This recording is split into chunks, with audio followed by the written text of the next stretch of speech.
ဆောင်းရှိအခြေခံဥပဒေကိုကျွန်တော် KIO အနေနဲ့ကတော့လက်မခံနိုင်ဘူးလို့ကျွန်တော်တရားဝင်ကြီးညာထားတာဖြစ်ပါတယ်သို့တော်လည်းပဲကျွန်တော်ဟာဒီနိုင်ငံတကာရဲ့ဖွဲ့စည်းပုံအခြေခံဥပဒေဆိုတာသူ့ရဲ့လမ်းကြောင်းအမျိုးမျိုးအနေပြုပြင်နိုင်မယ်လိုအပ်ရင်လည်းအသက်ရေးဆွဲနိုင်မယ်လို့မျှော်လင့်ခဲ့တယ်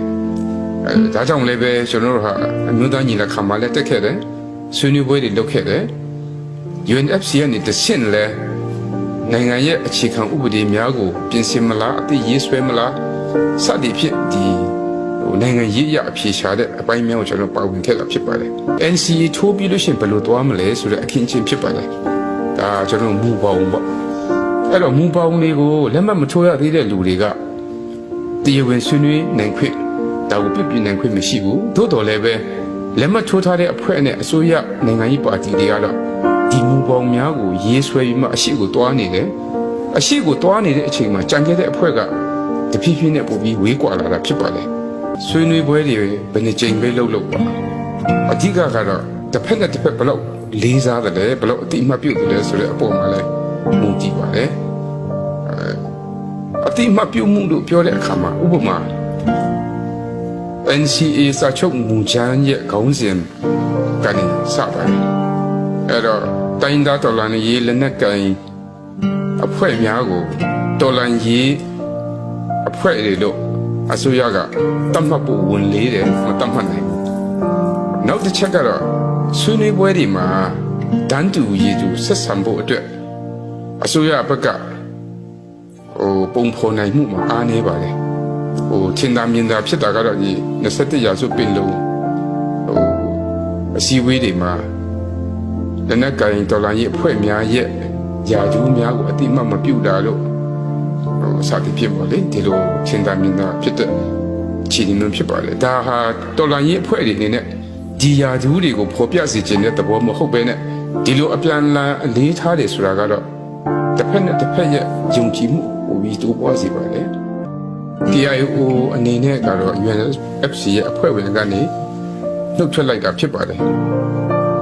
အဓိကအချက်ကတော့ UNFC ရဲ့ဆောင်ရွက်ချက်တွေကမှားယွင်းလို့မဟုတ်ပါဘူး UNFC ကဘလောက်ပဲစ조사တော်လဲပဲဒီအစိုးရနဲ့လက်မှတ်ထိုးထားပြီးသားအဖွဲ့တွေရဲ့တွားနေတဲ့လမ်းကြောင်းဟာတဖြည်းဖြည်းနဲ့ UNFC ရဲ့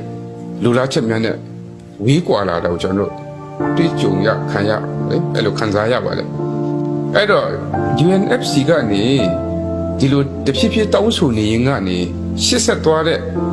အစိုးရနဲ့ဒီလက်မှတ်ထိုးထားပြီးသားအဖွဲ့များ process ရဲ့ဝေးကွာမှုကိုကျွန်တော်ကြည့်လို့ရှိရင်ဒီလမ်းကြောင်းက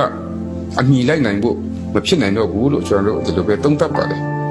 နောက်တစ်ချက်ကတော့ UNFC အနေနဲ့တောင်းဆိုထားတဲ့အချက်၉ချက်ပေါ်မှာအစိုးရကလိုက်လျောမှုမရှိဘူးသို့တော်လည်းပဲတပ်မတော်ရဲ့မူ6ချက်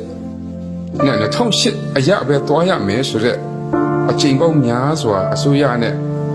တပ်မတော်ထိပ်သီးခေါင်းဆောင်များရဲ့ပြောကြားချက်တွေအရဆိုရင်ဒီ UNFC ကနေစူးစမ်းနေတဲ့လမ်းကြောင်းအရ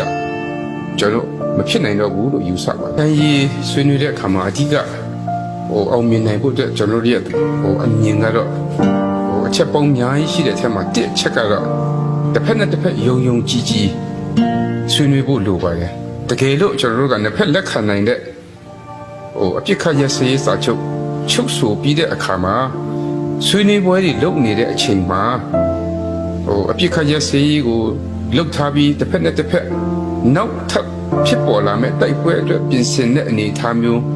မရောက်စေချင်ဘူးလို့ကျွန်တော်ကတောင်းဆိုထားတာဖြစ်ပါတယ်